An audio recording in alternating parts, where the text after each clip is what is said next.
guys, welcome back to Tip Tuesday. My name is Matthew Sturkey with Stone Mill Log and Timber Homes.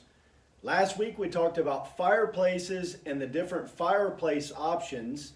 This week we're going to talk more specifically about full masonry fireplace options and the details associated with a full masonry fireplace. So, full masonry, as you can see behind me, is going to have a masonry firebox, a brick firebox.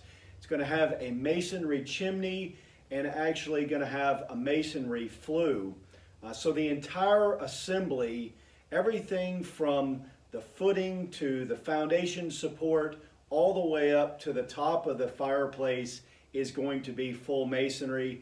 And then you would have the ability to finish that fireplace, that masonry fireplace, with either natural stone, cultured stone, stucco. Those are the three most common, with natural stone and cultured stone being probably the two most common finishes for a full masonry fireplace. So what details do you need to consider when you're doing a full masonry fireplace? Well, the first is actually your foundation support. With a full masonry firebox, there's going to be footing and foundation support for that. A couple of other things that you need to take into consideration are going to be your hearth. Is that hearth going to be flush to the floor? Is the firebox going to be flush with the floor, or is it going to be raised? What you're seeing below me is a 12-inch raised hearth and firebox.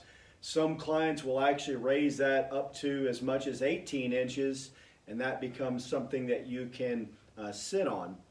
But you want to take into consideration your hearth and the height off the finished floor, because all of that has to get incorporated into that footing and foundation support for that masonry firebox. You also want to think about mantle height.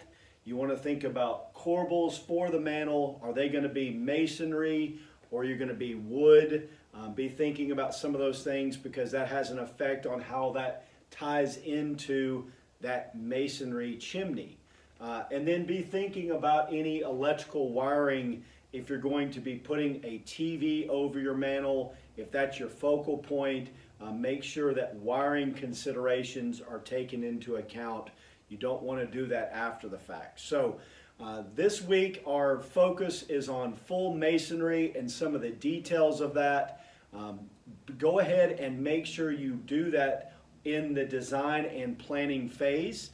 Don't get out into the field and start construction and then change gears. It's really hard to redirect on your foundation support and your foundation for that full masonry fireplace. So make sure that in the design and planning phase you figure out all these details so that when you go into construction you have everything laid out on the plan and you know exactly how everything's going to be built. Don't do that as you go along in construction. So hopefully this has been helpful. Next week we'll talk a little bit more about prefab units, and we'll talk about wood stoves as well. Thanks for joining us for Tip Tuesday. We look forward to you next week joining us for more Tip Tuesday. Until then, stay safe and healthy and take care.